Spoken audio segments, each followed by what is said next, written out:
Hello tout le monde, aujourd'hui j'accueille Audrey Fontaine, une spécialiste en kiné pédiatrique. Audrey nous parle de sa passion pour la kiné dédiée à la neuropédia.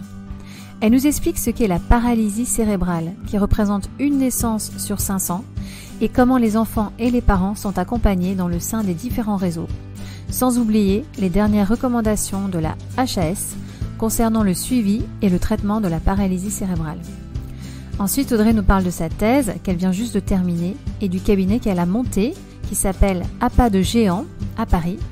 C'est un cabinet spécialisé en kiné neuro-pédiatrique et en kiné neuro et qui accueille maintenant 9 kinés à temps plein au sein d'une équipe pluridisciplinaire.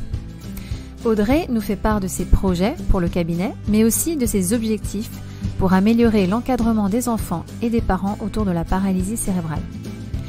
Puis, Audrey nous parle des formations qu'elle peut recommander à tous ceux qui veulent se spécialiser dans ce domaine.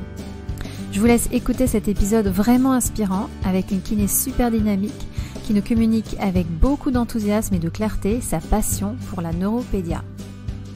J'en profite aussi pour vous dire que si vous aimez ce podcast, n'hésitez pas à laisser 5 étoiles ou un avis positif sur les plateformes d'écoute. Ça me permettra de continuer à vous proposer du contenu intéressant et d'avoir des invités inspirants tous les lundis. D'avance, merci beaucoup. Bonjour Audrey et bienvenue sur Kinédi. Bonjour, merci beaucoup de m'avoir invitée. Merci beaucoup d'avoir accepté l'invitation. Aujourd'hui, on va parler de la kiné en pédiatrie. Tu vas nous raconter ton parcours, ce que tu fais, comment tu travailles. Pour la petite histoire, Audrey, c'était une de mes profs. Tu nous as enseigné la pédiatrique, le développement du fœtus jusqu'au nouveau-né, les pathologies chez les enfants. C'était un cours d'ailleurs très intéressant qui m'a donné un très bon aperçu des différentes pathologies et j'ai bien compris aussi le développement dans l'utérus. Donc merci à toi et bravo pour avoir fait un super cours très complet. Écoute, de rien, avec plaisir. Alors pour commencer, est-ce que tu veux bien te présenter en quelques mots, nous parler de ton parcours ? Oui, bien sûr. Alors du coup, je m'appelle Audrey Fontaine. J'ai été diplômée de kinésithérapie en 2011.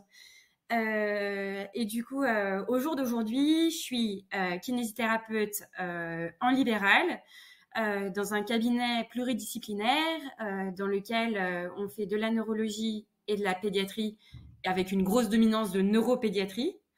Je suis également docteur en sciences du mouvement. J'ai fini mon doctorat il y a à peu près 6 mois.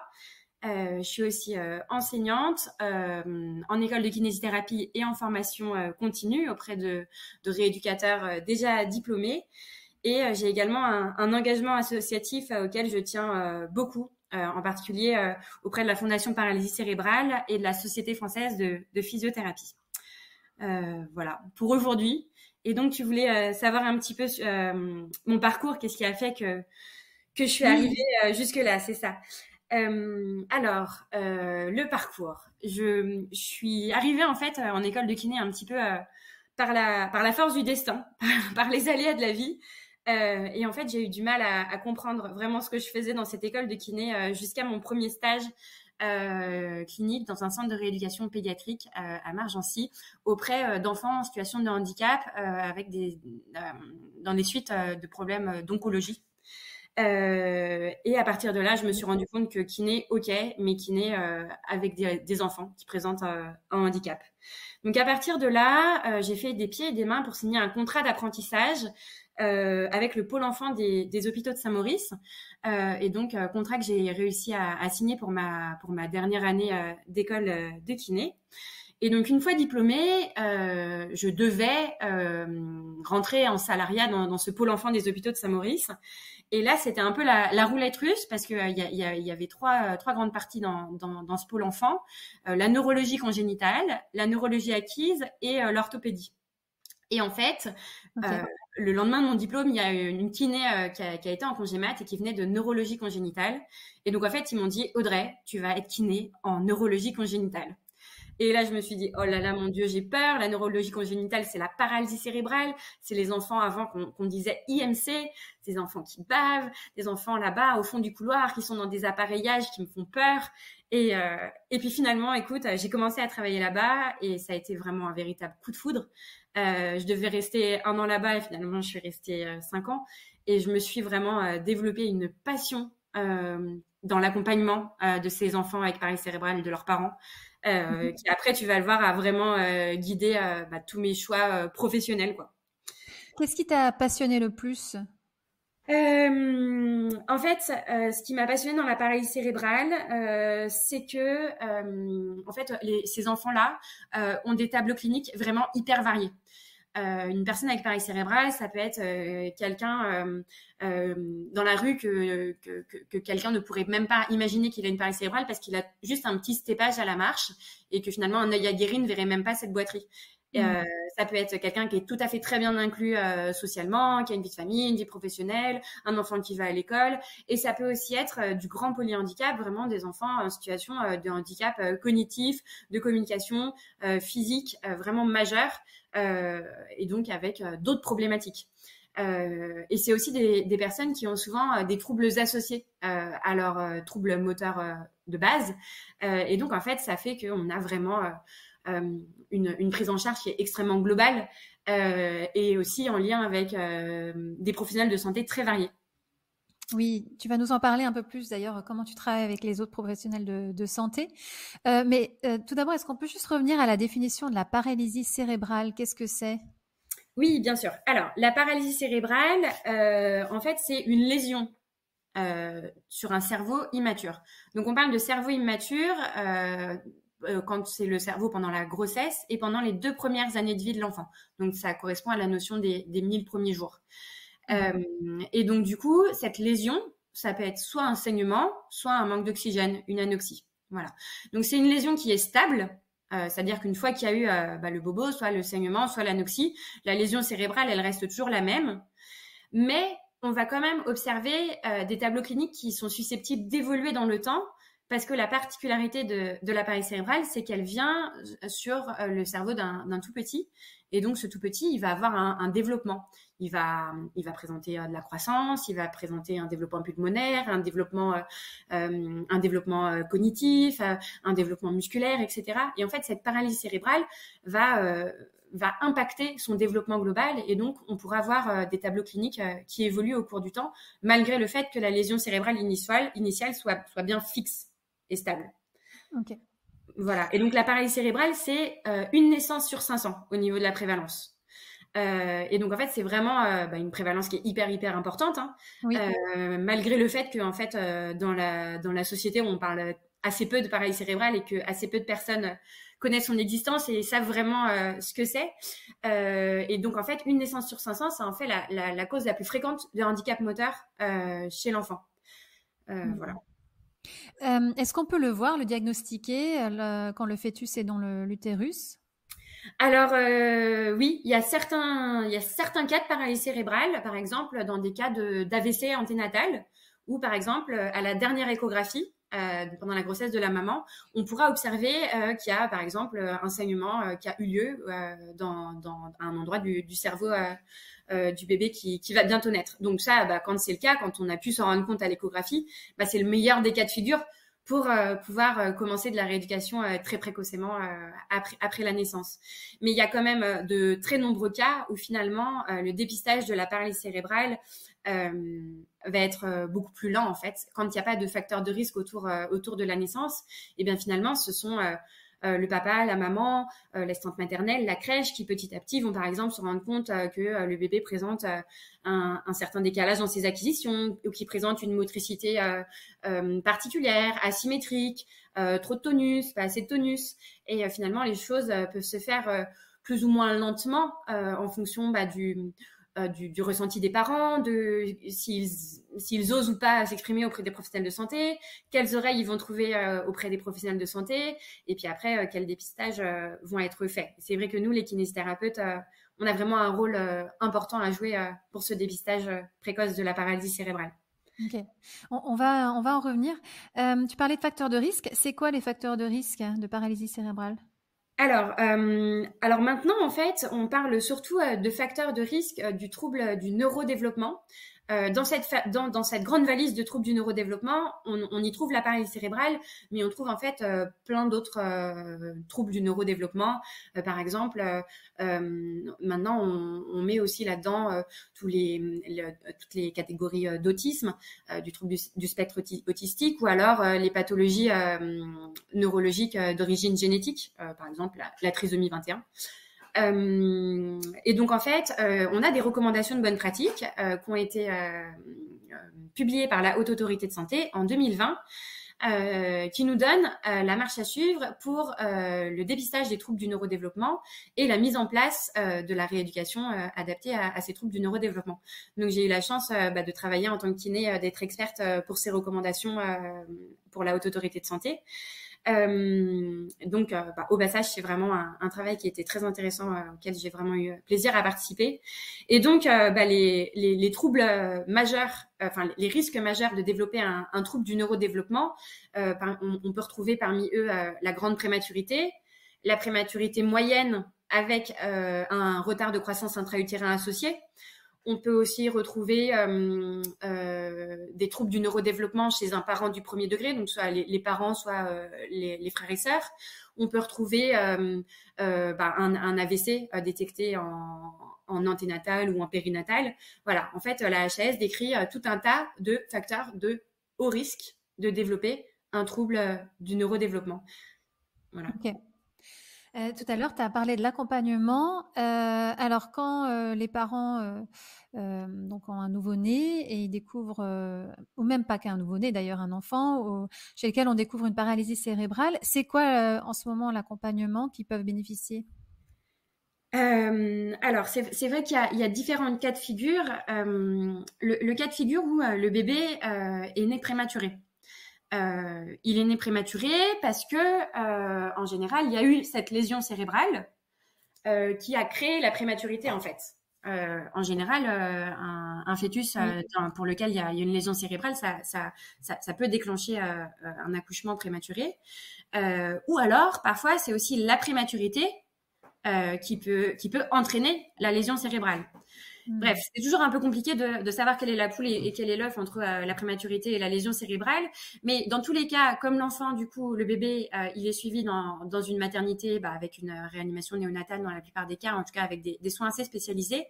Il y a des réseaux qui sont plus ou moins bien organisés en fonction des régions, des réseaux de suivi périnataux en lien avec des plateformes d'orientation et de coordination qui sont organisées par les CAMS, les centres d'action médico-sociaux précoces, et donc qui permettent le plus souvent à ces familles d'avoir une rééducation précoce et spécialisée, parce que du coup, entre guillemets, grâce à cette prématurité, on a su vite, précocement, qu'il y avait un souci pour le bébé.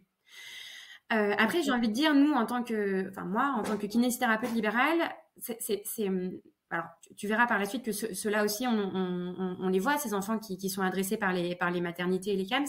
Mais il y a aussi tous les autres enfants qui n'ont pas d'histoire particulière autour de la naissance, qui ont l'air des petits bébés tout à fait communs. Et qu'en fait, on se rend compte progressivement au cours de leur développement que y a des petits soucis. Et donc ça, c'est typiquement des bébés qu'on va beaucoup voir les kinés en libéral, parce que par exemple, ça peut être un bébé qui nous est adressé parce qu'il a une plagiocéphalie ou une asymétrie posturale ou une brachycéphalie. Et en fait, finalement, cette plagiocéphalie ou cette brachycéphalie sont en fait les résultats d'un trouble neurologique sous-jacent. Et donc, en fait, ou alors, il y a des asymétries posturales qui sont pas du tout liées à une paralysie cérébrale aussi, hein. Mais c'est vrai que ça nous permet, en fait, d'être en première ligne du dépistage précoce des troubles du neurodéveloppement. Ou par exemple, on a beaucoup de pédiatres avec lesquels on travaille qui nous adressent volontiers à des petits bébés parce qu'ils trouvent que les acquisitions sont un petit peu décalées et qu'ils veulent avoir notre avis. Il ne faut pas oublier que les pédiatres, en fait, c'est censé être des super médecins des bébés et des enfants, et ils doivent être hyper à jour sur la respi pédiatrique, la cardiologie pédiatrique, l'alimentation, l'allaitement, l'oncologie pédiatrique, etc., etc. Et donc, en fait, ils ont parfois besoin aussi de l'avis des kinés pour un support sur le neurodéveloppement moteur des bébés, quoi. Okay. Voilà. Donc, toi, tu travailles régulièrement avec les centres médico-sociaux, les centres de rééducation, les hôpitaux aussi? Oui, aussi, on est très en lien avec les services de néonat et les services de neuropédiatrie et les services de médecine physique et réadaptation des hôpitaux pédiatriques, du coup pour moi parisiens, donc Trousseau-Necker, Robert Debré. Voilà. Comment ça marche alors quand un patient, enfant, est suivi par plein de structures différentes? Comment est-ce que ça fonctionne? Alors, ils sont pas suivis par plein de structures différentes. En général, ils ont un suivi. Donc, les enfants avec paralysie cérébrale, en général, ont un suivi neurologique hospitalier, vraiment pour le côté neurologique. Après, ils ont un suivi MPR qui a lieu soit à l'hôpital, soit dans les centres de rééducation, vraiment pour le côté aide au mouvement, appareillage, aide à la croissance, surveillance de la croissance, etc. Donc ça, c'est pour le côté médical. Et après, il y a le côté médico-social. Alors, il y a des familles, en fait, dont les enfants sont accompagnés en CAMS, en CESAD, en IEM, en IME. Et ça, en fait, ce sont des structures qui permettent de coordonner les soins de rééducation de ces enfants et aussi de faire le lien avec leur parcours scolaire. Parce que c'est vrai que c'est des enfants qui ont des besoins particuliers, souvent aussi pour le côté scolaire, aussi bien des besoins spécifiques tout bêtement physiques en termes d'accessibilité, de préhension, voilà, et aussi des besoins spécifiques en termes de guidage des apprentissages, d'adaptation, etc., etc. Et donc voilà, il y a un certain nombre d'enfants avec paralysie cérébrale ou plus globalement d'enfants qui ont des troubles du neurodéveloppement qui ont aussi la chance d'avoir cet accompagnement médico-social qui permet de coordonner le côté médical, le côté scolaire et le côté rééducatif. Voilà. Ok, d'accord, très bien. Oui, c'est très complet. Et alors, c'est vrai que c'est là que les kinés libéraux ont de plus en plus une place importante. C'est qu'en fait, l'évolution de notre profession fait que ça devient difficile de trouver des kinésithérapeutes en salariat dans le médico-social. Et c'est pas que les kinésithérapeutes, c'est aussi le cas des orthophonistes. Oui. Et donc, en fait, de plus en plus, ces structures médico-sociales, aussi bien les CAMS, les CESAD, les IEM, les IME, nous font des dérogations, en fait, pour nous demander d'exercer les soins de rééducation pour eux dans nos structures libérales. Et donc, c'est plus la CPM qui nous paye ces soins, c'est directement les structures qui, elles, ont un financement de l'ARS. Voilà. D'accord. Une délocalisation, en fait, de ces soins de rééducation pour ces enfants-là qui dépendent des structures médico-sociales. Donc, c'est pour ça que nous, voilà, en libéral, on voit aussi bien les enfants qui ont un parcours hors médico-social et les enfants qui ont aussi un parcours médico-social. Et ça rend notre quotidien encore plus enrichissant vu que ça fait qu'on est en lien avec des équipes pluridisciplinaires aussi de ces différents CAMS, CESAD avec lesquels on travaille, quoi. Ok, oui, j'entends. Enrichissant, mais en même temps, ça rajoute aussi de la coordination, du travail, de paperasse, de factures, etc., etc. Donc, il y a toujours les avantages et les inconvénients. C'est ça, tout à fait. Alors, on va rentrer un peu dans le vif du sujet. Alors, quels sont les outils de kinésithérapie en tant que kiné qu'on peut utiliser dans le cadre d'un suivi d'une paralysie cérébrale? L'avantage, c'est que je vais pas avoir à réinventer la poudre pour répondre à ta question, parce que il y a eu des recommandations de bonne pratique de la Haute Autorité de Santé qui sont sorties en 2021 sur l'évaluation et la rééducation motrice des enfants, des adolescents et des adultes avec paralysie cérébrale. Donc, j'ai également eu l'opportunité de participer à l'élaboration de ces recommandations de bonne pratique. Et donc finalement, je vais pouvoir un petit peu te dire un peu la synthèse de ce qui ressort de tout ce travail. Donc, faut bien comprendre que la Haute Autorité de Santé, en fait, quand elle écrit des recommandations de bonne pratique, ça part d'une revue de la littérature faite avec une très bonne méthodologie. Par des professionnels vraiment formés de la Haute Autorité de Santé, qui permet en fait de connaître toute la littérature nationale et internationale sur les 10-15 dernières années sur un domaine en particulier, donc là la paralysie cérébrale.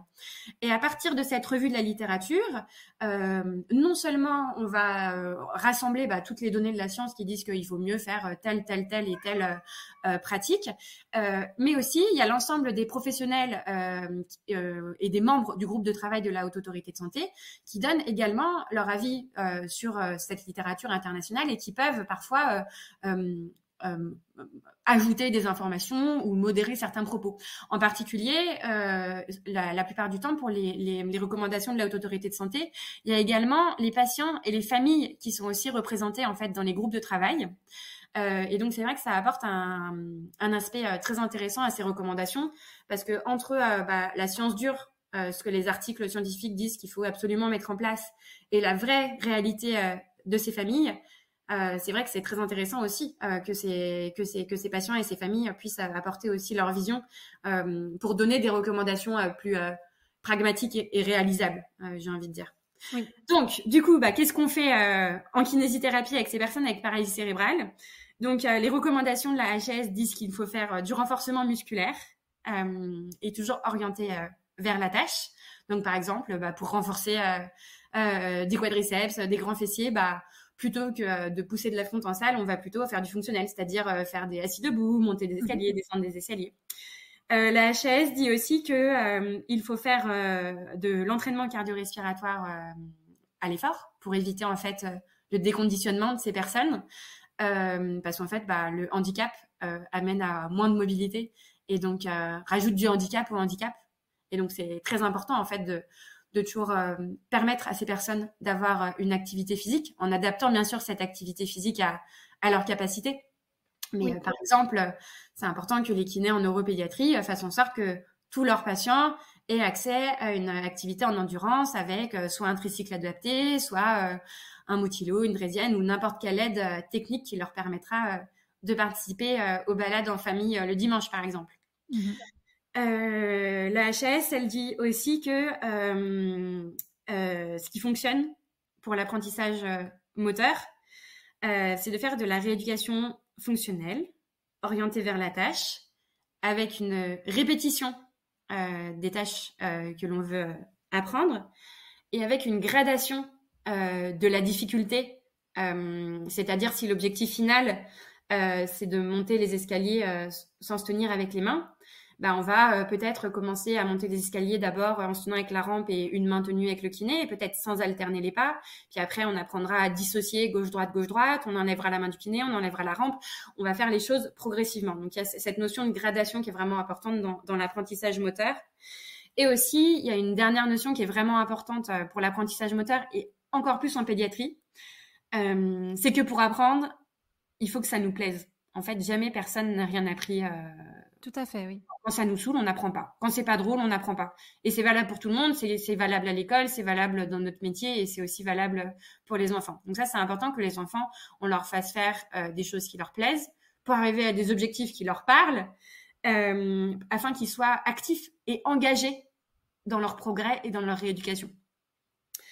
Voilà. Et en fait, pour répondre à cette obligation, pour être efficace, que les enfants doivent être actifs et engagés dans leur rééducation, l'outil principal qu'on va utiliser et qui est aussi complètement reconnu dans la littérature internationale et décrit par la Haute Autorité de Santé, c'est que cette rééducation doit être basée sur des objectifs SMART qui vont être co-construits avec le patient et ses aidants, ses accompagnants, sa famille. Donc bien sûr, si c'est un tout petit enfant, ça va être co-construit avec ses parents. Et puis si c'est un jeune adulte avec paralysie cérébrale, ça peut être co-construit avec quand même ses parents, ou alors sa petite copine, ou alors, j'en sais rien, bref, la personne qui est vraiment avec lui dans son quotidien. Et donc cette co-construction, elle va permettre en fait que les objectifs de rééducation se fassent en fonction des choix du patient, de ses goûts, de ses besoins, et pour aller toujours vers plus d'autonomie et vers plus de participation sociale. Parce qu'en fait, l'objectif final de notre action, nous, en tant que kiné, c'est que tous ces patients avec paralysie cérébrale, mais aussi leurs parents, aient une meilleure participation sociale et une meilleure qualité de vie, au final. Oui. Voilà. Donc, c'est pour moi ce qui a vraiment... la chose qui est vraiment déterminante pour réussir notre accompagnement, pour accompagner le mieux possible ces personnes, c'est ça. C'est la co-construction des objectifs.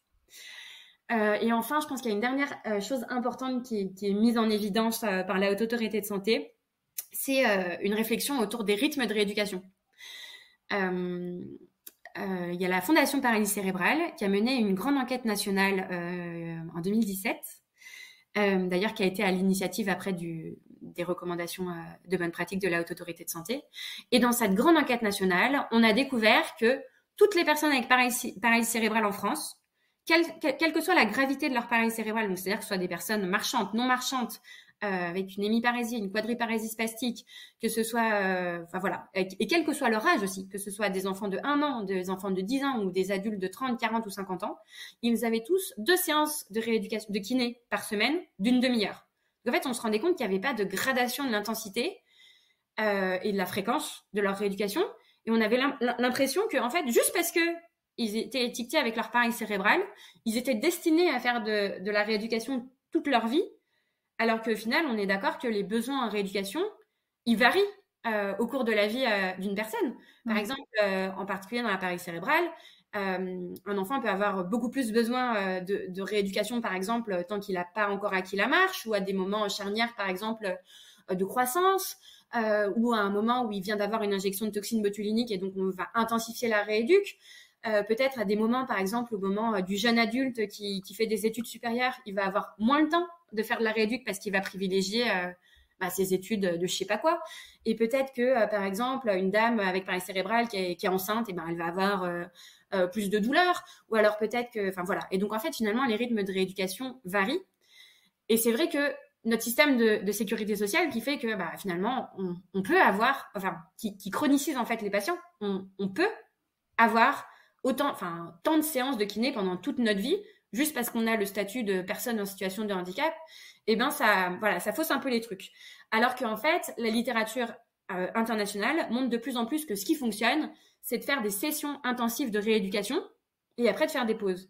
Et qu'au cours de ces sessions intensives de rééducation, on fasse des vrais progrès fonctionnels réels, grâce à des objectifs SMART co-construits, et que à la suite de ces sessions de rééducation intensive, du coup, le patient est acquis des nouvelles capacités fonctionnelles. Par exemple, il est amélioré son périmètre de marche. Et donc après, dans sa nouvelle vie de tous les jours, suite à cette rééducation intensive, il fasse plus de trajets à pied, avec une plus grande distance. Et donc, progressivement, il se renforce, il améliore son système cardio-respiratoire, etc., etc. Il améliore globalement sa qualité de vie. Voilà, donc ça aussi, c'est quelque chose qui est vraiment décrit dans la Haute Autorité de Santé. Et en particulier, de plus en plus, il y a des stages de rééducation intensive qui se développent pour les enfants avec paralysie cérébrale. Et donc, le modèle qui est le plus validé dans la littérature, c'est la rééducation de type Habitil, qui nécessite 60 heures de rééducation neuromotrice en 2 semaines, basée sur des objectifs SMART co-construits. Et avec aussi comme particularité que l'enfant, il est toujours en one-to-one avec un professionnel de santé, avec un professionnel de rééducation, pardon. Et c'est aussi du hands-off, c'est-à-dire que l'enfant n'est pas guidé. N'est pas guidé avec les mains du kiné. Oui. Il est guidé avec la voix, avec l'engagement, etc. Mais l'objectif, c'est vraiment qu'au final, la fonction soit acquise. Et c'est pas, la façon de se faire, on s'en fiche un peu, quoi. Ce qui est important, c'est qu'au final, l'enfant soit capable de le faire et qu'il soit autonome et que ça lui améliore sa vie, quoi. Voilà. Ok. Ouais. Et après, qu'il puisse un peu reproduire les exercices chez lui lors de la pause. Justement, c'est pas des exercices. Ce n'est plus des exercices, tu vois, c'est des activités de la vie quotidienne. Et c'est là que ça devient intéressant. Comme c'est des activités de la vie quotidienne, il va l'utiliser vu qu'il a une vie quotidienne. Oui. C'est plus des exercices. Ce sont des jeux et des vraies activités de la vie quotidienne. Ok. Et du coup, ces stages intensifs, c'est des centres qui les proposent ? Ah bon, tu t'attaques vraiment dans le vif du sujet. Écoute, les stages intensifs, pour l'instant, il y en a très peu qui sont pris en charge par la sécurité sociale. Pour l'instant, les stages intensifs auxquels les familles ont pu participer sans payer des grosses sommes de leur poche, c'était surtout dans le cadre de la recherche, en fait, grâce à des programmes de recherche multicentriques entre la France, l'Italie, la Belgique, les États-Unis, avec la nécessité d'inclure des cohortes d'enfants pour montrer que oui, c'est bien cette façon de faire qui fonctionne. Et après, il y a quelques centres de rééducation qui commencent à proposer ces stages intensifs. Mais en fait, c'est depuis les recommandations de bonne pratique, depuis l'apparition de ces recommandations de bonne pratique en 2021, il y a vraiment un grand branle-bas de combat autour de la paralysie cérébrale. En fait, si tu veux, il y a l'ensemble des ministères, les ministères de la Santé en particulier, qui doivent se réorganiser pour faire en sorte que les recommandations, ce qui a été dit dans ces recommandations, puissent être accessibles aux familles, en fait. Sauf que pour l'instant, ce qui est dit dans les recommandations HAS, en fait, les familles, c'est difficile. Il y a quelques familles qui peuvent y avoir accès, soit parce qu'elles payent, soit parce que elles étaient au bon endroit au bon moment. Mais finalement, pour l'instant, l'offre de soins ne permet pas du tout à tous les enfants avec paralysie cérébrale qui en auraient besoin d'avoir des stages intensifs, d'avoir de la rééducation fonctionnelle qui convient bien, de faire des activités physiques adaptées ou de faire du réentraînement cardio-respiratoire à l'effort. Donc voilà, pour l'instant, écoute, tout ça est vraiment en organisation. On voit des projets qui émergent sur tout le territoire dans les centres de rééducation ou dans les hôpitaux pour mettre en place ces stages intensifs, mais clairement pour l'instant c'est vraiment beaucoup trop peu. Nous, pour te dire, on a commencé il y a 2 ans à organiser des stages intensifs au cabinet. Et je sais pas, pour te donner un exemple à peu près, quand on fait un stage, on prend 6 enfants. Oui. Et je sais pas, on a entre 60 et 80 candidatures. Ah oui.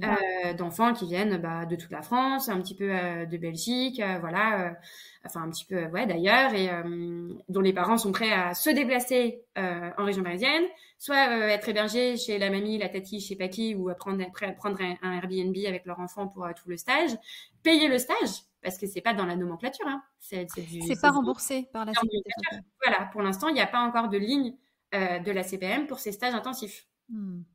Voilà, on est encore dans l'organisation de tout ça et ça s'organise en vrai. Je suis aussi dans de nombreuses, bien trop nombreuses, mais nécessaires réunions avec la CNAM pour organiser tout ça, toute cette prise en charge. Mais c'est des choses qui sont longues parce que il faut bien comprendre aussi que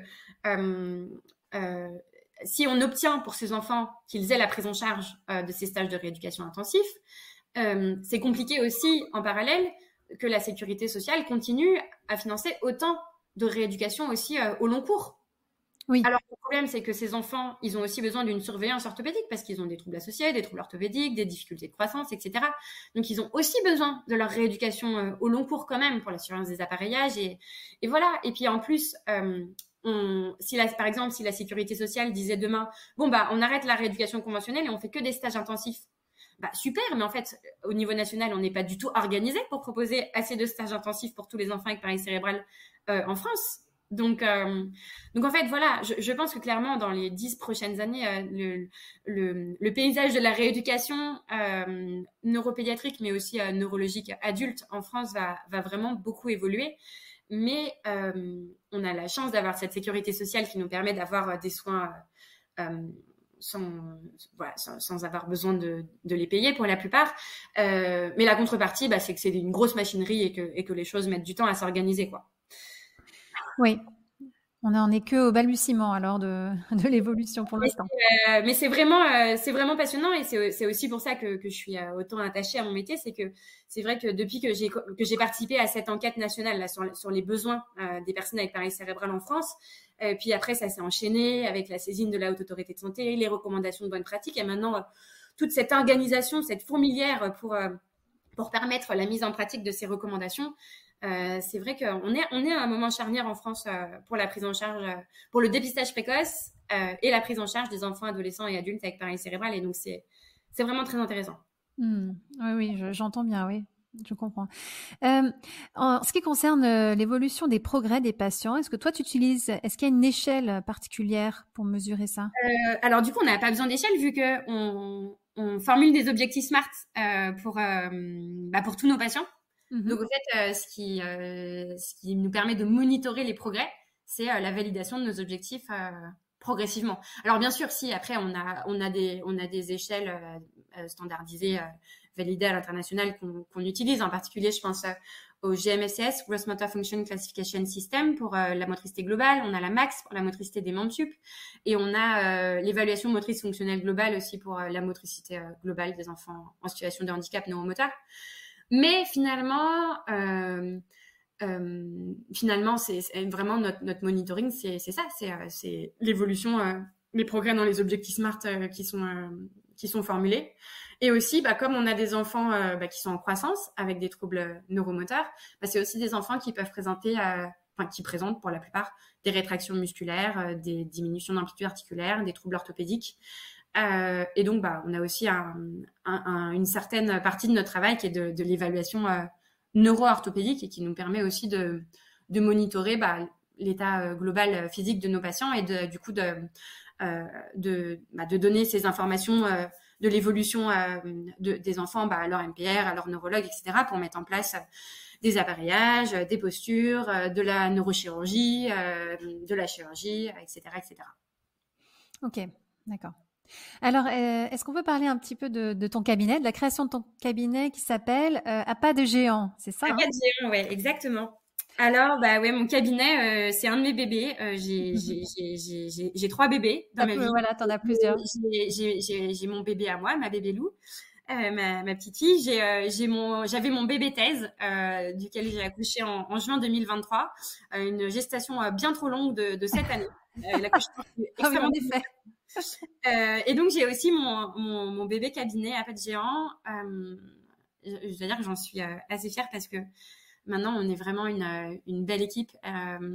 Donc, pour commencer un peu aux prémices, en fait, pendant que je faisais mon doctorat, donc qui était un doctorat non financé, j'ai dû quitter les hôpitaux de Saint-Maurice en fait pour organiser en fait mon temps de travail qui soit compatible en fait avec mon activité de recherche que je menais au laboratoire d'analyse du mouvement des hôpitaux de Saint-Maurice. Et donc en fait, j'ai un peu vaqué à différentes occupations de kiné toujours en neuropédiatrie. J'ai travaillé en CAMS, j'ai travaillé en CESAD et j'ai travaillé en cabinet libéral. Et j'étais aussi forte de mon expérience en centre de rééducation aux hôpitaux de Saint-Maurice. Et c'est vrai que du coup, ça m'a permis un petit peu de récolter au cours des années les avantages et les inconvénients du travail en établissement médical, en établissement médico-social, en libéral. J'ai apprécié le dynamisme du libéral, le fait de pouvoir prendre rapidement des décisions, cette liberté. J'ai apprécié le pluridisciplinaire du médico-social. J'ai apprécié, voilà. Et donc, à partir de là, je me suis dit, je sais maintenant ce que je veux faire et je sais peut-être ce dont les enfants avec paralysie cérébrale auraient besoin en complément de tout ce qui leur est déjà proposé.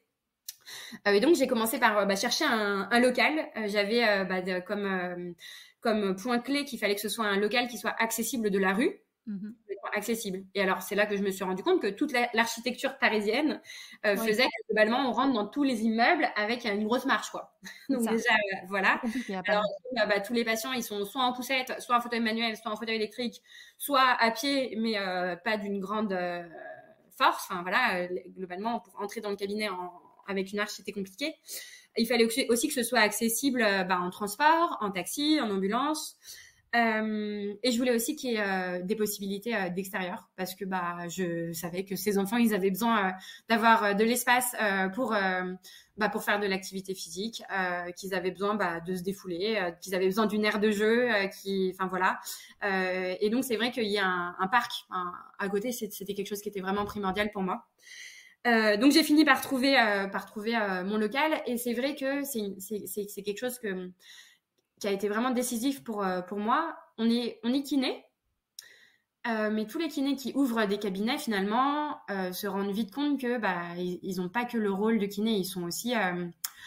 ils ont plein d'autres rôles. Je vais pas pouvoir tous te les citer, mais c'est vrai que moi, de faire un business plan avec mon mari, dont c'est un peu plus le métier que moi, m'a permis en fait d'être au clair sur le nombre de mètres carrés que je cherche, combien doivent me coûter à la location ces mètres carrés, et avec ça, combien de kinés je vais pouvoir mettre dedans, pour combien de patients, etc., etc.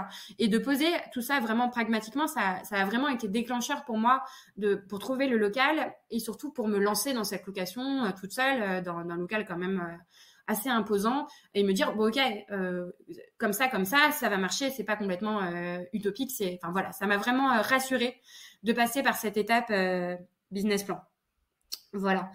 Alors comment alors on a commencé tout petit hein, au début j'ai tout de suite eu une première collègue donc assistante collaboratrice et aussi une ortho kiné du coup et aussi une collègue orthophoniste donc qui était en sous-location elles sont toutes les deux encore au cabinet et puis maintenant on est 9 au cabinet.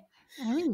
Ouais, on est 9 et franchement c'est une belle équipe. C'est une belle équipe parce que on est tous passionnés et on travaille vraiment en pluridisciplinaire. C'est-à-dire que vraiment, je pense qu'il y a au moins la moitié de tous les patients du cabinet qui sont vus par au moins 2 professions dans le cabinet, c'est-à-dire qu'ils sont aussi bien en orthophonie que en kiné, aussi bien en ergo que en kiné, ou alors en kiné oralité plus en kiné moteur, ou alors en langage avec l'orthophoniste et en oralité kiné. Enfin voilà, on a vraiment une prise en charge pluridisciplinaire, comme j'ai pu le vivre en centre de rééducation en CAMS et en CESAD. Et ça c'est vraiment très très riche. Et je pense que c'est ça qui fait qu'on prend autant de plaisir à travailler tous les 9 ensemble. Et une autre vraiment particularité, je pense, de notre cabinet, et ça aussi, ça me vient de mes années de travail en salariat, c'est qu'on on a bien sûr tout plein de séances en individuel, mais on a aussi progressivement organisé plein de petits groupes. On a des groupes de bébés qui s'appellent les mini-explorateurs et les petits explorateurs pour faire de la motricité en petits groupes. On a des groupes d'activité physique pour des enfants en situation de handicap, ça s'appelle le club des petits musclés. On a des groupes de marche pour des jeunes adultes en situation de handicap moteur, donc soit des jeunes qui ont fait un AVC récent, des traumas crâniens, etc. Donc on a 2 groupes de marche différents en fonction de la vitesse de marche. On a un groupe de CrossFit pour ados en situation de handicap neuromoteur. Génial. Enfin voilà, tu vois, et ça vraiment, on s'éclate, les patients s'éclatent, et ça aussi, ça nous donne beaucoup de plaisir, beaucoup de gratitude de la part des patients et beaucoup de progrès aussi. Oui, mais ça s'entend dans ta voix, la passion que tu as dans ce que tu fais, c'est contagieux. Hein. Ah, Ça donne merci. envie d'aller voir ton cabinet. Hein. Écoute, avec plaisir, on a vraiment nos portes ouvertes à qui veut venir nous voir. Est-ce que tu peux nous parler aussi de ton autre bébé? Donc, tu en as 3 et celui dont tu viens d'accoucher là récemment, de la thèse. Oui, ma thèse. Alors, Du mouvement, c'est ça? Ouais, exactement. Alors comment ça s'est passé Du coup, pendant mes premières années de travail aux hôpitaux de Saint-Maurice, en parallèle, j'ai fait un master 2 j'ai eu la chance de faire le stage de recherche donc au laboratoire d'analyse du mouvement des hôpitaux de Saint-Maurice, et je bossais sur les paramètres spatio-temporels de la marche des enfants avec paralysie cérébrale avec et sans leurs appareillages de marche. Et donc, j'ai vraiment découvert l'analyse du mouvement, la cinématique, les paramètres spatio-temporels, les plateformes de force, etc. Et ça m'a vraiment plu. Et de me rendre compte à quel point on pouvait avoir des corrélations finalement entre ces trucs très ingénieurs, très biomécaniques, etc. d'analyse du mouvement, et finalement la fonction, l'autonomie et la qualité de vie de ces patients. Et donc, j'ai voulu aussi partir là-dedans pour ma thèse. Cette thèse a duré très longtemps parce que je me suis un peu laissée guider par ma passion.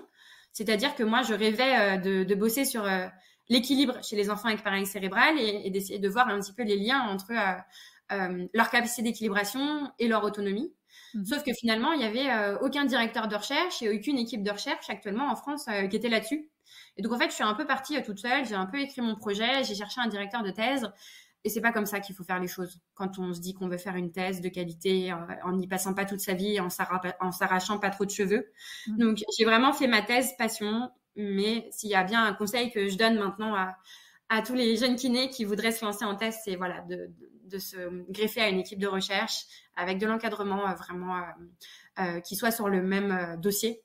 Et voilà, sur un projet qui soit déjà en cours, avec déjà les autorisations du comité d'éthique, etc., parce que ça a été très compliqué. J'ai failli abandonner 10 milliards de fois. Donc voilà. Mais au final, je suis vraiment ravie d'avoir terminé cette thèse. Et finalement, ce qui a été le plus enrichissant, c'est pas d'au final être docteur. Finalement, ce qui a été vraiment enrichissant, c'est que ce statut de doctorante, en fait, m'a donné accès à cette ouverture, je pense, vers la Haute Autorité de Santé. Et ça, vraiment, c'est les 2 fois où j'ai travaillé pour la Haute Autorité de Santé, ça a vraiment été décisif pour moi dans ma façon de comprendre les liens entre la science et la pratique. Et aussi le fait d'être doctorante, ça a aussi modifié ma pratique en étant vraiment EBP. Oui. Et d'orienter aussi mes enseignements, aussi bien en formation initiale et en formation continue, vers vraiment des enseignements EBP, en sachant vraiment ce que je dis, pourquoi je le dis, et en étant sûre de moi de pourquoi je le dis, parce que en étant doctorante dans ce domaine, j'étais à peu près à jour sur la littérature à ce sujet-là.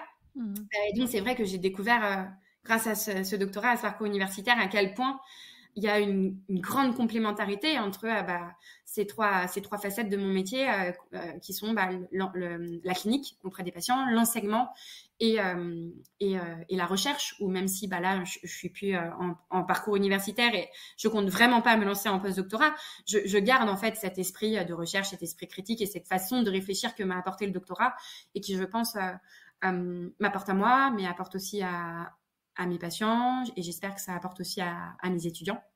Oui, d'ailleurs, tu enseignes où alors? Écoute, j'enseigne dans des IFMK en région parisienne, plusieurs. J'enseigne en cours magistraux et en TP, en ED, de la neurologie centrale adulte, AVC, trauma crânien, de la neurologie centrale pédiatrique, donc surtout l'appareil cérébral, tout ce qui est autour du dépistage des troubles du neurodéveloppement, la prise en charge précoce. J'enseigne aussi j'ai des cours autour de l'analyse du mouvement et de l'évaluation de la marche. Et aussi à mes heures perdues, je fais un peu de méthodologie de la recherche. Voilà. Et j'enseigne aussi en formation continue, et en particulier au DU de rééducation pédiatrique de Paris Descartes, où je m'occupe des séminaires de neuropédiatrie. Voilà. Ok, rien que ça. Est-ce que tu as une formation post-diplôme à recommander à un kiné qui aimerait se spécialiser en kinépédia? Ah là là là là. Alors, donc s'il y a 2 organismes de formation pour lesquels j'ai beaucoup de respect, c'est le CDI, Centre de documentation et d'information de l'appareil cérébral. Donc ce sont des formations très pratiques. Voilà, qui vraiment aide à prendre un patient avec appareil cérébral dans les mains. Clairement, quand on a fait les 2 premiers niveaux d'évolution moteur au CDI, on est déjà bien armé. Après, il y a l'UCIOL formation. C'est moins des formations neuropédiatrie, mais c'est souvent des formations assez globales sur le développement de l'enfant. Ça aussi, c'est très intéressant. Mais après, moi, ce que j'ai envie de dire, j'ai l'impression qu'en neuropédiatrie, ce qui fait qu'on se forme le mieux, c'est de travailler en équipe, en fait. Moi, en fait, on me demande souvent quelle formation j'ai faite pour en arriver là. J'ai pas vraiment fait de formation, en fait. J'ai appris avec mes collègues. Alors oui, j'ai fait quelques formations, mais ce qui m'a vraiment appris, c'est d'être avec mes collègues, de faire beaucoup d'appareillage avec des appareilleurs, avec des ergothérapeutes, de passer des milliards d'heures en consultation avec des médecins MPR et des neuropédiatres, et puis voilà, et puis de lire, etc. Et voilà, c'est exactement aussi à une autre échelle, mais c'est exactement aussi ça que je pense qu'on arrive à faire un petit peu au cabinet, parce que, ah oui, j'ai oublié de parler de ça tout à l'heure avec l'organisation du cabinet, c'est que les kinés, on travaille en plateau technique. On n'a pas du tout de salle individuelle de rééducation. Et donc, du coup, tout le monde voit ce que tout le monde fait. Alors, l'inconvénient, c'est que on se met, si on a besoin de se mettre en petite tenue, on le fait pas trop, parce que voilà. Mais en même temps, quand on fait de la rééducation fonctionnelle, on n'a pas besoin de se mettre en petite tenue. Puis de toute façon, on fait pas de mobilisation, ou très rarement, et on fait pas de massage, voilà, puisque en neuropédiatrie, ça n'a pas de sens. Et donc du coup, tous les collègues, on voit ce que les autres collègues font, on s'en inspire, on peut en parler, on peut se demander conseil, vu qu'on n'a pas besoin d'aller toquer à une porte, on n'a pas peur de déranger son collègue kiné quand on veut lui poser une question. Et puis les patients se voient mutuellement faire des exercices, donc c'est entraînant. Les parents voient les enfants des autres, etc. Les adultes, un adulte qui vient de faire un AVC, qui a une hémiparésie droite, va motiver le petit patient avec appareil cérébral qui a aussi une hémiparésie droite. Et puis, voilà, il y a vraiment une émulation là-dedans. Et donc, voilà, je pense que ça aussi, c'est très formateur. En tout cas, c'est le retour que me font mes plus jeunes collègues sur, on apprend beaucoup au contact des uns et des autres. Et aussi, ce qu'on fait aussi souvent dans cet objectif de formation au cabinet, c'est qu'on essaye le plus souvent possible de faire nos binômes, nos évaluations en binôme. Et aussi, dès qu'on a des prises en charge qui nous semblent un petit peu complexes, un petit peu lourdes, avec une forte fréquence de rééducation, etc., on se met volontiers en binôme pour pouvoir échanger entre kinés. Et puis, comme c'est aussi des enfants qui souvent ont aussi besoin d'ergothérapie et d'orthophonie en même temps, et ben du coup, on échange aussi en équipe. Et je pense que c'est la meilleure des formations. Oui. Mais il faut retenir deux organismes, je dirais l'USIOL et le CDI. Et il y a aussi un tout nouveau DU qui est sorti normalement cette année, un DU sur la rééducation neuromotrice intensive en neuropédiatrie. C'est un DU collaboratif entre trois universités de Brest, de Angers et de Lyon, qui s'annonce très intéressant. Très bien. Ah bah c'est bien. Pour Ouais. ceux que ça intéresse, ils pourront prendre note. Super. Voilà. Avec toutes tes casquettes, Audrey, comment tu t'organises? Est-ce que tu as une semaine type avec bon, maintenant heureusement la thèse est finie, mais le cabinet, l'enseignement Alors c'est sûr que j'ai des plages horaires de patients dédiés au cabinet. En termes, enfin voilà, un certain nombre de demi-journées. En général, il y en a 5. Après, bah forcément, j'ai du temps nécessairement dédié à l'organisation du cabinet. En fait, on est 9 à vivre dans ce cabinet, on a chacun plein de patients.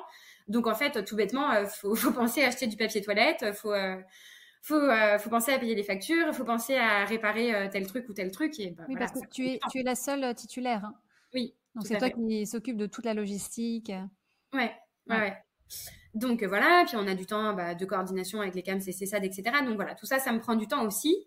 Et après, c'est vrai que j'ai certaines semaines de dingue où je me retrouve avec 20 heures de cours magistraux en plus de mes heures de cabinet. Et il y a certaines semaines où c'est un peu plus cool et par exemple, je peux m'adonner à d'autres activités comme discuter avec toi aujourd'hui et où j'en profite pour me préparer des futures interventions à des congrès, à me préparer des prochains cours et corriger des copies, organiser des nouveaux projets pour le cabinet parce que j'adore organiser des nouveaux trucs et des nouveaux groupes. Oui, d'ailleurs, c'est quoi tes prochains projets alors? Les prochains projets au cabinet alors, ça part dans différentes directions. Déjà, j'aimerais bien pouvoir proposer différemment des activités physiques adaptées à nos patients.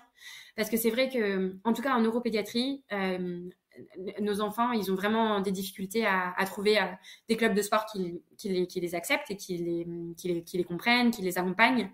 Donc, je pense que j'aimerais bien, par exemple, réussir à proposer un cours de yoga pour enfants en situation de handicap, peut-être de la danse. Je connais quelqu'un qui est art thérapeute et voilà, ça pourrait me plaire. Après, j'aimerais bien aussi me former vraiment officiellement à l'ETP et proposer des mini-formations pour les parents et les enfants, vraiment pour comprendre c'est quoi la spasticité, pourquoi est-ce que mes muscles ils ont du mal à grandir et du coup pourquoi est-ce que je dois porter des appareillages pour aider mes muscles à grandir. Vraiment voilà, prendre le temps de leur expliquer et de répondre à leurs questions parce qu'en fait on se rend compte que ces familles en fait les médecins malheureusement ils ont souvent pas le temps de répondre à ces questions. Sur internet on trouve tout et n'importe quoi et finalement ces familles elles ont besoin en fait de gens qui prennent du temps pour leur vulgariser de manière adaptée ce qui a écrit réellement dans des bonnes de bonnes informations de bonne qualité scientifique en fait. Donc voilà, et après je suis sur un nouveau projet aussi que je me suis promise pour cette année, c'est d'organiser avec une psychologue qui travaille dans notre quartier, qui est absolument géniale et qui s'occupe en particulier d'enfants en situation de handicap, d'organiser des goûters groupes de parole avec elle pour des enfants en situation de handicap moteur et aussi pour leurs frères et sœurs, pour qu'ils puissent parler entre eux autour d'un petit gâteau au chocolat de leurs difficultés en tant que frangin-frangine d'enfants en situation de handicap. Voilà pour mes prochains petits projets. Ouais. C'est génial, plein de projets très fédérateurs aussi pour rassembler le plus de monde possible, pour faire en sorte vulgariser aussi tous les signes cliniques pour que les gens comprennent aussi, ça c'est vachement important. Hein. Ouais, essayer de mettre la paralysie cérébrale un petit peu plus au premier plan dans la société parce que c'est vrai que par exemple il y a le Téléthon qui met un gros plan phare sur les myopathies etc alors qu'en fait les prévalences sont beaucoup moins importantes que la paralysie cérébrale et la paralysie cérébrale les gens ne connaissent pas et en même temps c'est pas étonnant parce que c'est tellement une grande valise, l'appareil cérébral, ça peut autant être, bah voilà, un petit bébé qui est né prématuré, un petit bébé qui a fait un AVC in utero, mais ça peut aussi être un enfant qui a fait une mort subite du nourrisson qui a été récupéré, et donc il y a eu une anoxie. Ça peut être un enfant qui a fait un traumatisme crânien à l'âge de 1 an. Enfin, les causes de paralysie cérébrale sont tellement nombreuses, diversifiées, que bah, c'est pour ça qu'on a du mal à s'approprier en fait ce type de handicap, quoi. Oui. Comment les parents en général ils le vivent, tout ça? Ah là là. Écoute, bah c'est très parent dépendant. Ouais. Je pense que c'est de toute façon c'est un drame. C'est un drame que je vis encore plus profondément avec tous ces parents. Bah, depuis que moi aussi je suis maman, tout ça a pris bien sûr une autre dimension pour moi. Ouais. Mais après, bah voilà. En tout cas, ce dont je me rends compte, c'est que c'est pas la hauteur du handicap de l'enfant qui détermine l'effondrement ou non des parents. Voilà. Il y a D'accord. des parents qui sont extrêmement résilients avec des enfants très en situation de handicap, des parents qui ont vraiment du mal à rester positif, etc. Alors que finalement l'enfant il va quand même bien globalement, il a des bonnes perspectives d'autonomie et de vie. Voilà, de toute façon, c'est bon, on va rentrer dans des aspects très psy, mais ça dépend vraiment des familles, des constructions familiales, Mais oui. et puis des causes aussi de l'appareil cérébral. Le nombre de fois où je me retrouve avec des mamans, mais avec une culpabilité immense, en étant persuadées que leur enfant il a une paralysie cérébrale parce qu'elles ont accouché prématuré et qu'elles ont quelque part dans leur tête que leur bébé il est né prématuré à cause d'elles. Alors qu'en fait, il s'est pas du tout passer ça. C'est juste qu'il y avait une malformation cérébrale, ça a saigné, du coup, ça a déclenché la prématurité. Ou enfin voilà, où l'histoire est autre. Et voilà, aussi la culpabilité maternelle, elle est vraiment importante et c'est important de la désamorcer. Alors c'est pas vraiment notre rôle de kiné, mais finalement, bah, comme on a des professionnels de santé de proximité, bah parfois on a aussi un petit peu ce rôle-là. Et un autre truc à souligner, je pense, c'est que, mais ça c'est valable globalement dans le handicap de l'enfant et tous les problèmes de santé graves de l'enfant, c'est qu'il y a un taux de séparation et de divorce beaucoup plus important dans ces familles-là qui sont fragilisées par ce type de problème chez leurs enfants que dans les familles avec des enfants en bonne santé, quoi. Du coup, ça rend les choses encore plus difficiles, quoi. La vie de parents solo est compliquée et alors en plus quand il faut jongler entre son travail, pas forcément beaucoup de sous, accompagner l'enfant à ses 10 000 rééducations, etc. C'est vrai que c'est des parents qui ont besoin de soutien. Oui, et c'est là, comme tu disais, hein, le rôle du kiné prend une autre ampleur là. On est aussi des psys, alors même si on n'est pas formé pour ça, mais bon, après ça malgré dépend. tout. Après ça dépend. Tout le monde fait son travail à la hauteur de ce qu'il a envie de donner comme engagement. Moi, j'ai la fâcheuse habitude de souvent m'engager trop, et il m'a été reproché de m'engager trop. Et voilà. Donc après, chacun a de poser ses limites de son métier de kinésithérapeute, et ça, faut vraiment le faire en fonction de ce qu'on est capable d'encaisser, quoi. Oui, tout à fait, très bien dit, oui. Alors j'en viens à ma dernière question, Audrey. Oui. Pour toi, qu'est-ce que tu aimerais voir évoluer dans la kiné pédiatrique? Alors c'est assez simple. J'aimerais que les familles, et donc ces enfants, puissent avoir accès aux soins et aux rééducations qui sont écrites dans les recommandations HAS de 2020 sur les troubles du neurodéveloppement et de 2021 sur l'appareil cérébral. Et donc ça implique plein d'évolutions sociétales en termes de remboursement des rééducations, en termes d'offres de soins de rééducation, en termes d'offres de soins d'activité physique adaptée, en termes d'organisation scolaire, en termes d'inclusion, d'accessibilité, de participation sociale, d'autodétermination de ces petits patients. Voilà, que notre système sociétal français permette à ces familles, à ces patients qui grandissent après, qui deviennent des jeunes adultes et des adultes après vieillissants, d'avoir accès aux soins qui sont décrits comme les meilleurs dans la littérature actuelle. Et donc on a du boulot, mais ce qui est bien, c'est que vraiment c'est en cours. Autant il y a des fois on a des causes un peu perdues, on se dit mais jamais ça n'arrivera. Là on se rend compte qu'on a vraiment encore des montagnes à traverser. Mais sincèrement, je reçois souvent des mails dans ma boîte mail. Oui, alors il faut faire telle réunion avec la CNAM pour parler des rythmes de rééducation. Oui, alors, et voilà, il y a plein de petits messages positifs. Et donc en fait, je pense que si on est de plus en plus de kinés à appliquer ces recommandations de bonne pratique et à disséminer la bonne parole. Moi, typiquement, j'hésite plus à joindre la synthèse des recommandations de bonne pratique à mes factures de stage intensif que les parents envoient à leur mutuelle. Pour leur foutre un peu la pression, quoi. Voilà, vous êtes sur le point de refuser de participer aux soins de cet enfant, regardez les recommandations HAS. Et puis pareil avec la sécurité sociale, et je demande aux parents de le faire en fait, parce que s'il y a plein de parents qui le font, ça va faire boule de neige. Et puis moi, pareil, par exemple, quand j'ai un médecin qui me fait une rééducation avec massage et étirement dans le cadre d'une paralysie cérébrale, je peux tout à fait, alors peut-être pas lui envoyer les recos ou alors vraiment peut-être, mais voilà, prendre mon téléphone et dire j'ai bien reçu votre ordonnance, mais voilà, je vais pas faire des massages et des étirements.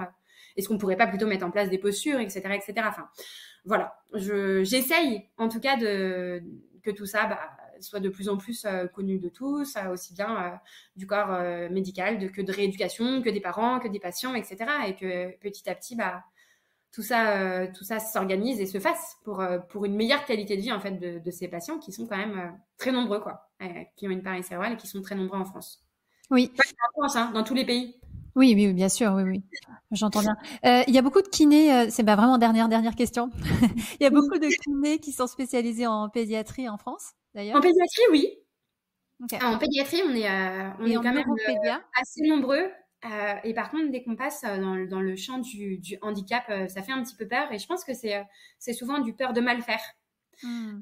Typiquement, ça m'arrive souvent en cabinet de récupérer des petits bébés qui étaient suivis par un autre kiné qui avait une plagio, une brachycéphalie, une asymétrie posturale, un petit machin. Et puis finalement, il y a l'IRM qui tombe. On se rend compte qu'il y a vraiment un gros machin, enfin qu'il y a vraiment un vrai truc. Et du coup, je récupère le bébé, quoi.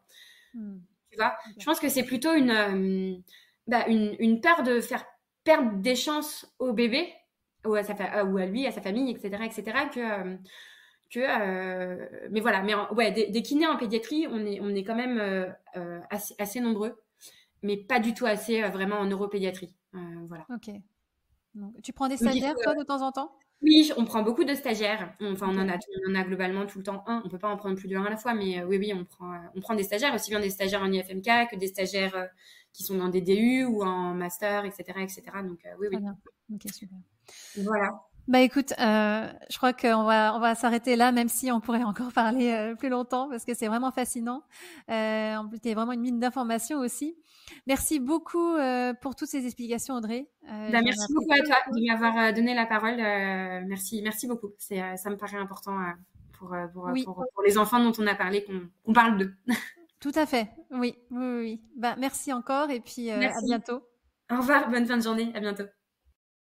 Si cet épisode vous a plu, vous pouvez vous abonner sur Apple Podcast, laisser un avis et n'hésitez pas à le partager sur les réseaux sociaux. Si vous êtes kiné et que vous souhaitez participer à ce podcast pour partager votre expérience, écrivez-moi à kinégabrielle@gmail.com. Si vous souhaitez suivre notre invité sur les réseaux sociaux, vous pouvez cliquer sur les liens en bas de la page de l'épisode.